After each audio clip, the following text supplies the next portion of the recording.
Chapter 14. When I opened the door to the loft, all lights were off. The lights coming from the sheer cream curtains hanging across the patio doors couldn't hide the light streaming in from the New York streets and skyline. A note was held on the refrigerator door by a magnet. Gone with Patrick to the Hamptons. Be back on Friday.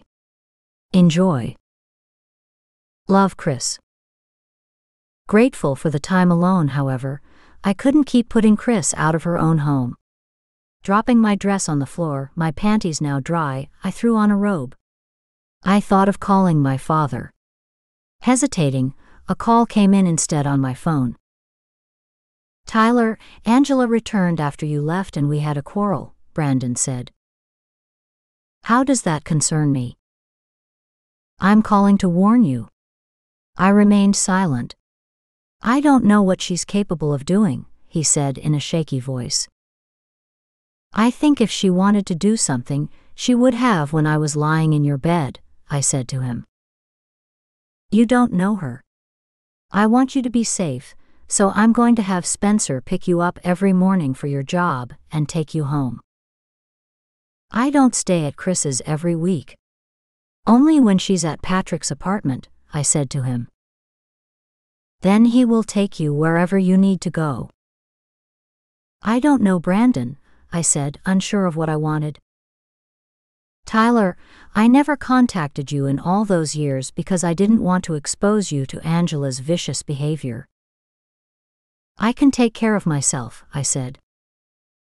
"You're not equipped to deal with a woman like that," he said. "I've changed and you don't know me anymore. Besides, one night with me doesn't make you an expert on me," I said to him. "You're right. I'm sorry I disturbed you.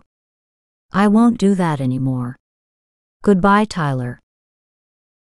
The way he pronounced my name, so lovingly and warm, couldn't cover the coolness in his voice when he said that he wouldn't bother me again. I ached. This whole situation sucked big time. How could I be so casual with him? I should have been warmer, I thought. But how could I? I was in a catch-22. If I dared get close to him, I would agree to anything he wanted. I couldn't look into his blue eyes without a feeling of warmth and sexual desires running rampant throughout me. I wanted what he had given me before. I wanted him. I wanted his gentle kisses over my breasts and body. I wanted the ease with which he entered me, and the pleasure I received when we had our intense orgasms together, where we could enjoy the excitement and sexual relief when our bodies were one. I want him. He is my one desire.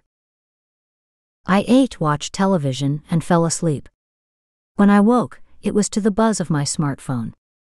I reached over and answered, expecting my father to call, checking whether I was okay. He still thought of me as a little girl, even though I had grown up. "Wake up, Tyler," Chris said, breathless. "Have you seen the morning papers?" She didn't wait for me to reply. "On the front page is a picture of you and Brandon in bed." "You must be kidding," I said. "I assure you this is serious stuff. How did anyone get a picture of you and Brandon together?" "No one did," I said. "The story is too long for me to read it to you over the phone. I have to get ready for work." I tried to downplay the news. I was worried that my father and my employer would find out. I made a large sigh and jumped to the floor. I had to continue, even if I wanted to hide and stay in the bed. But showing up was the hardest thing anyone could do, my father once said. So I had to show up. "Chris, just read the headlines." "I have to take a shower." I wanted to know how damaging this would be to my reputation. I hadn't developed a reputation yet, and before I could, I had ruined it. I didn't blame Angela any more than I blamed myself. How could I sleep with Brandon, even when he confessed that he was going to marry the next day? "I warn you, Tyler, you aren't going to like this. But here it goes. Tyler Burns, home wreaker, seductress, caught naked in Brandon Charles's bed that he shared with his beautiful and trusting wife Angela. Angela Charles, a socialite and contributor to many social causes concerning children, stated, "That woman must have lured my devoted husband into marital infidelity." With tears in her eyes, Angela Charles confessed that she was unable to have children after a number of miscarriages, and Brandon must have been desperate to sleep with a stripper. "Oh my God," I murmured. "My God, indeed." "She fights dirty, Tyler," Chris said. I could hear the pain she felt for me, but I couldn't feel any pain. I was stunned and angry. Words caught in my throat. I got up and walked to the shower. "Are you there? Are you there, Tyler?" "I have to go," I said. My phone began buzzing. I had spent too much time on the phone, and all I needed now was to be late for work. I stumbled into the shower. I wanted to hide, but I didn't know where. Why should I? I asked myself. I didn't do anything wrong. How had my life turned into a soap opera, and I find myself the main character? I lumbered out of the shower, dried my hair, and hurried and put on clothes. I sat on the bed with everything in place, staring at the brick wall. Finally, I stood and decided to face my fears. After I passed the mirror to give myself a once-over, I realized that I had completely forgot to put on makeup, and my blouse was a bright orange. I picked up my black leather purse and reached for my lip gloss and mascara. That was all I had time for. I had to be at the bank by 8 a.m. Walking to the door, remembering to lock it, was automatic. I couldn't remember anything at this time. I scurried into the elevator, pressed the button, it eased to a stop, and I opened the door onto the street. Of all the days not to have a cab, I mumbled. Then I saw Brandon's limo parked, and when Spencer saw me, he angled the car in front of me. "I'm not getting in there, Spencer. I have time to wait for a cab, and I'm doing just that." "What time do you have to be at the bank?" 8 o'clock. "Well, it's 9 now. If you want to be there at 10, then stand there and wait on a cab." "Oh no, not 9, I said with my eye twitching and my brow furrowed. I didn't wait for Spencer to open the door. I hurried into the limo, and then I checked my smartphone. It was as Spencer had said. Now it was 9:10. "Can you go any faster?" I asked, terrified of the consequences. "We're in New York traffic, and look at what I'm driving. I'll get you there soon. I've been waiting for you since 7. "I'm sorry. I just had some terrible news." "I know. I was reading the papers while waiting for you. You have made the headlines again. This should be devastating to Mr. Charles." "Mr. Charles has nothing to worry about. It's me, Spencer. I probably won't have a job or be able to get one because of him." "Here's the bank," Spencer said. Thanking Spencer on the run, I waved my hand behind me. I rushed up the stairs and then remembered that I left my bag in the limo. What could go wrong today? "Everything," I said, answering my confused, upset, deranged mind. Out of breath and panting on my way to my office, I paused to compose myself. The bank had been opened for a half an hour when in saunters me. The bank crowded, and today was my training day. I stood looking around, and all eyes shuttled in my direction. Everyone knew, I thought. Someone must have buzzed Jordan to notify him when I showed. He opened his office and gestured for me to come in. I walked slowly to his door, and he greeted me. "Well, Ms. Burns, what do you have to say?" "I'm sorry." "You must have more to say than that." "I'm sorry that my name appeared in the papers." "I'm not talking about that. Every beautiful young girl in the 5 boroughs have been caught by Angela in Brandon Charles's bed. Those who know them personally know what is true and what's not true. I'm only concerned with the bottom line. My bottom line is whether you're going to be an asset to my bank. That's all I'm concerned about for now.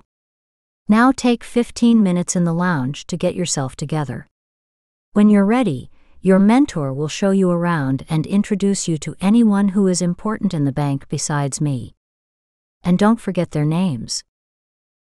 He smiled and I felt better. He was giving me a chance. That's more than what I got dealing with Brandon.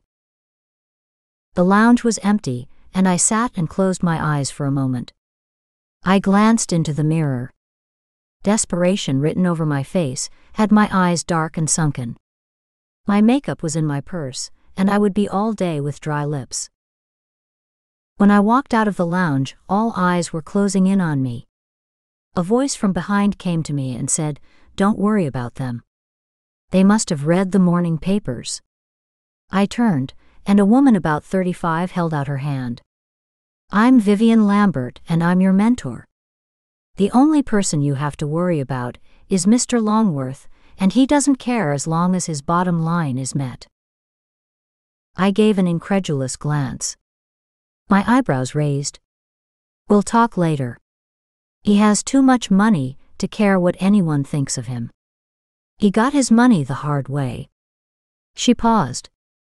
"He inherited it," Vivian said, giving out a hearty, deep laugh. "What I cared about was keeping my job to help my father. Then I can get an apartment and get on with my life, such as it is without Brandon." Chapter 15. My day ended at 7 o'clock that evening. I saw the lights on in Jordan's office.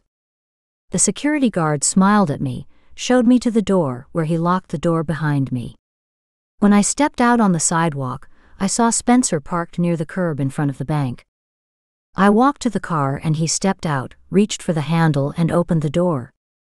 "Please don't do that again," I said, feeling uneasy. When I turned to enter the car, my eyes glanced upward, and standing peering out of the large window I could see Jordan's eyes looking down on me. Once I entered the car I said, "Don't pick me up again. I can get myself to work." "I don't think Mr. Charles would like that at all," he said, handing me my purse, and then putting the car in drive and pulling from the curve. "I don't care what he likes. I could lose my job. And you can tell him for me that I don't want to see him again." "Mr. Charles." I cut him off. "Whenever I see you, and that won't be for a long time." "Don't call him Mr. Charles in my presence," First said to Spencer. There was silence. It appears Spencer was conflicted. On one hand, he wanted to keep his job, and on the other, he wanted to keep our friendship. We were both introduced to worlds that we were ill-equipped to handle. The limo pulled up at the same time Chris was getting out of a cab. "I thought you were spending the week with Patrick?" "I have to fly to Paris tomorrow. There are problems with the models, and my office picked me because I don't have any children. If I keep getting these assignments at the last minute, I'll fucking have some or adopt." Chris had a problem of saying whatever came into her mind. She wasn't serious, and I think she enjoyed using the F-bomb for emphasis. Flying throughout Europe was more of a hobby for her. I wish I could afford it. It would be nice to have some expensive stylish clothes. She tried to give me some, but I didn't think I could pull the look off. You needed an air of sophistication to be comfortable. If I wore a $2,000 or $1,000 blouse or skirt, I would worry all day about what that could have bought, and whether I would spill coffee on it. I suspect that she paid off some of the models to act difficult, so she could go on a shopping spree. She opened the door to her loft. "You can stay longer if you like. I don't know when I'll be back." She made a sigh and continued, "This looks like a month's trip. I can get a chance to flirt with some of those French men. I'm tired of Patrick." I glanced at her. "Oh, I love him, but he likes to fuck every night. That gets kind of boring." He never likes to try something new. That's where the Frenchmen come in. I hear they're into it all, if you know what I mean. And she raised her eyebrows. No. I'm sorry, I don't know, I said, picking up the towel and cloths on the floor that I left when I was in a hurry to get to work. Oh, I forgot. You fall in love easy. And stay in love, Chris said as she pulled out a frozen pizza, a tin of caviar, crackers and wine. She microwaved the pizza, opened the container of caviar and spread it on bland crackers, and then stuffed it in her mouth. No wonder she was so thin. Ever since I met her, she has been on that diet. I have you know that I've gotten over Brandon. Yeah. Sure. That will be the day, she said, biting into a large slice of pizza and handing me a slice. I shook my head no. Made a sandwich and sat near her on bar chairs at the marble counter, which separated the kitchen from the open space of the loft. She looked at me and said, "What happened at your job? Did anyone know it was you on the front page of the Post?" Everyone knew it was me. My name appeared in a long article. It named everything where I graduated high school. High school? Chris repeated with a question, cutting me off. This is really getting nasty. Yes. I nodded. I could tell by the faces of everyone in the bank with their eyes peering at me like I had a disease, wondering whether they could catch what I had. And I was late. And I forgot my purse with my makeup in the limo Brandon sent to take me to work. What a bummer. No makeup, Chris said, searching the cabinets for more crackers. I couldn't tell her that makeup was the least of my worries. If she had one wish before she died, it would be to go out of this world with false eyelashes, mascara, and thick red lip gloss. I have to take a shower and get to bed. I've had a long day and tomorrow is going to be worse, I said, heading in the direction of the shower. When I came out, Chris was packing and sitting with her legs crossed on her bed, texting and checking her smartphone for messages. She dropped it near her bed and looked at me.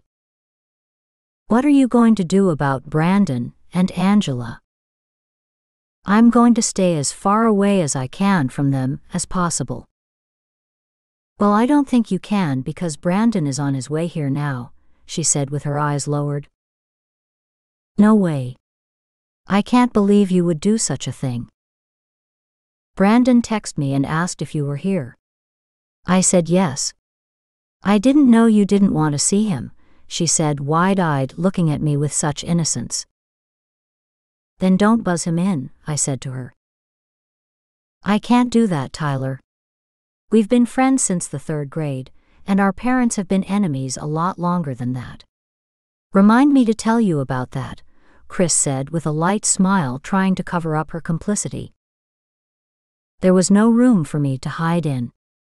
I wanted to see Brandon, and I didn't want to see him. He made my life hell the minute I met him, and now he was coming in for the kill. I just knew he would be the destruction of me. I can't afford to be late at the bank tomorrow. If you can't tell him not to come, then I will. What's his number? I said, trading glances with her. I called Brandon and he answered on the first ring. Hello, Tyler. I didn't ask how he knew it was me, and I didn't want to know. Look, Brandon, I'm tired and I don't have the strength to deal with you tonight. I have to be to work on time tomorrow. I'm sitting outside in my limo and I will stay there until you talk to me face to face, he said. Then he asked, can I come up and explain? No. I'm tired of this, and I'm tired of you and your wife making me miserable. I promise you she won't do anything to you again. What are you going to do? She appears to have you wrapped up, and you can't do anything about it. You don't know me, Tyler. No one but you, Princess, can control me, he said in a whisper. I wanted to hear that for so long, but now was too late. I have to go. And I turned off the phone. Chris stood looking at me, holding her large Vuitton bag on her shoulder and a suit bag in hand. I'm leaving now. I hope you and Brandon solve your differences before I get back. Oh, I'll bring you something back from Paris. I hugged Chris, and she left with a smile and chuckle.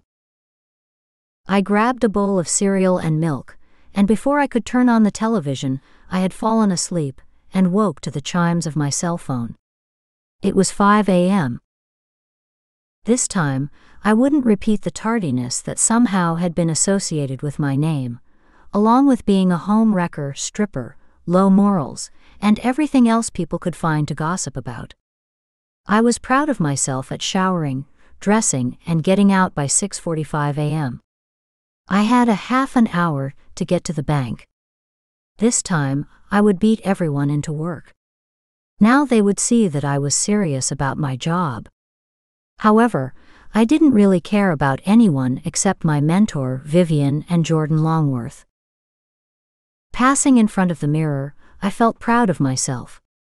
I managed to look professional in a dark blue conservative suit that complemented my assets, a great pair of long legs which were made even longer with 3-inch heels. I carried my sneakers in my bag. I brushed over my hair and added another coat of lip gloss and rushed for the door. Taking the elevator down to the first floor was easy, and all I had to do was step out of the door and into the street and catch a cab. I would get to the bank with enough time if the traffic was good, and it usually was at 7, then be inside the bank at my desk at 7:15. These were my plans. But like everything else, the best laid plans of mice and men go astray.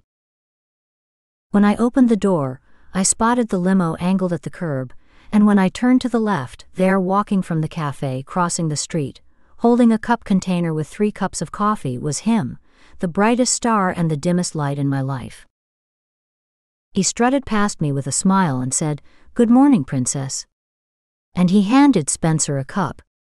Then he walked up to me, put his arm around my waist and said, "I'm taking you to work." "We're not going through this again," I said, pulling away and trying to get past him. Brandon stepped in front of me and said, "If you don't let me, I'm going to wait outside the bank every day until you agree to talk to me." I smiled inward. But I kept up the facade that said, "I'm not interested." But my body ached for his touch, his smile, and whatever love he had left to give. I searched for every excuse I could to not want him. But I did want him, and I did love him. I was trying to fight it because he wasn't mine, and I couldn't bear to be only a girlfriend, a lover, a hanger-on. My brow creased and my eyes narrowed hearing his words. That was my way of saying, but not meaning, I can't stand you and I'm doing this because you have forced me to do something I don't want to do. Well, okay, I said softly. If that's the only way to be rid of you. Brandon helped me into the car, and he walked around and climbed in on the street side. Aren't you carrying this too far, Brandon? Your wife made accusations, and it appears she's a woman of her word. I don't want you to pay any attention to her. She's trying to scare you. Well, she damn well succeeded, I said, turning to look at him. I don't want to talk about her any longer, he said. Then what do you want, because I have to get out soon, I said to him. He hit a button, and the partition lowered. Spencer, go around the block once. I'm going to be late. What are you trying to do, cause me to lose my job? I said in a panic. That would be great. Then I could take care of you. This is outrageous. Stop the car, Spencer. I'm going to walk. Spencer stopped the limo, and I jumped out before Brandon could say a word. Now I had to walk around the block. I checked the time. I had 2 minutes to get to work before everyone would make it there before me. I rushed around the corner panting and out of breath. I didn't have time to take off my shoes and put on walking shoes. I felt my hair and it was limp and flying in 2 directions. I caught sight of myself in the glass door, and I looked like an unkempt French poodle. My beautiful semi-expensive clothes had sweat marks under my arms. June wasn't a hair month in New York. The weather was sometimes hot and sometimes cold, and today it was hot. But it was perfect for a wedding. I lumbered into work sooner than I thought. The guard opened the door. When I looked at the large antique clock, it was 7:30. However, I still wasn't early enough to make an impression on Jordan. My eyes swung to his office on my way to my desk. There was light in his office. Before I could throw my jacket on the back of my chair, drop my purse into the drawer, a call came from his office. "Ms. Burns, please come to my office now." My stomach tightened as if I was taking another one of those gut-wrenching tests to get into prep school and college. I could do without that feeling. Now I'm forced to go through that again. I had to compose myself. Maybe it wasn't as severe as I imagined. When pigs fly, I thought. It was bad. I tried composing myself and feel upbeat. His office was a few feet from mine, but it felt as if I was a condemned man and I was walking to my death. I walked along slowly, and with each step I thought about him firing me, and me having no job, no money, and no prospects. Finally I reached his door and put up my fist to knock. The door opened, and he stood there staring at me. He had on a black and white sweater, and it showed his wide shoulders and hard chest and biceps. My eyes settled comfortably on a pair of expensive jeans, hugging his hips. "Sit down, Ms. Burns." "Yes, sir." As I spoke, my voice sounded shrill, and my nerves took over. I began to talk. I asked him about the weather. I asked about his morning. I talked without letting him respond. I had a habit of talking too much when I'm nervous. Any other time, I just listen. "Mr. Longworth, if it was about yesterday, I have an explanation." I tried to make it into work early, but there were extenuating circumstances. I had thought about lying, but I wasn't any good at it. And I hoped he didn't ask me any questions, because I would have to tell the truth. He sat across from me with a smile on his face, and all of a sudden I was thinking about the handsome man sitting in front of me. I became more nervous and brought up something I wanted to forget. I was a victim of circumstances. Mr. Charles was a friend who first hadn't seen in 5 years. He let me stay in his room because it was too late to take the train home, and his wife came in and assumed that I had slept with him. I had spilled everything. And somehow I felt relieved. I sat back in my chair waiting and expecting to be fired on the spot. "I can see how she would assume that, knowing Brandon's reputation," he said with an even bigger smile. "That's not what I wanted to discuss with you. That's in the past. I never dwell in the past. It's the future I'm concerned about." He paused, smiling at me. "I've been invited to several functions, and I don't have a date." He stood and walked to the side of his desk, put his hand to his face as if stroking a beard. "I was wondering whether you would agree to go with me." The shockwave could be felt in New Jersey. "I'm heading out for a day of sailing." "Do you sail?" he asked me, then bending and picking up a brown satchel near my chair, then meeting my gaze. "I haven't had the opportunity," I said, fiddling with my hair. "I didn't want to embarrass you, Tyler. But I need an answer today." "You haven't embarrassed me, Mr. Longworth." "Please don't call me by my surname. I feel like my father or grandfather. Call me Jordan." "And about Brandon?" "What is that about?" he said. I looked at him. My impulse was to lie, but his expression let me know that he already knew the story. He wanted my story. His question, way too personal. And all I could do was defend myself. "Mr. Longworth, if you want to fire me, then do so, otherwise I have a job to do. Please allow me to finish the day." I stood and looked at him, and I saw in his eyes that he was attracted to me, and if he wasn't my boss and Brandon wasn't in my life, I would like him a lot. What wasn't there to like? I thought. I don't want to fire you, and you didn't answer my question. I paused a moment and considered my position. Do I want a job, or do I want a relationship? I wanted both. If you want an answer to the first question, yes, would be happy to accompany you to a function. Only if it is as employer and employee. Good. Then there's a dinner and dancing at the Museum of Natural History on Saturday. I will send a car for you at 8. Is there anything else you would like to discuss? He said no, and I left. I strolled out of the office and headed for my desk. This was day 2 of a job that was looking promising. I had a position at the bank if I could complete the training, and I had a friend. I knew business and pleasure didn't mix, and I tried to keep everything separate. My mentor came in about 8 a.m. and introduced me to the tellers. I had to learn every aspect of running a bank. Next week, I would be in the mortgage department. It was a long and tiring day. I didn't know when Jordan left, and I wasn't concerned about him. I just didn't want another scene with Brandon.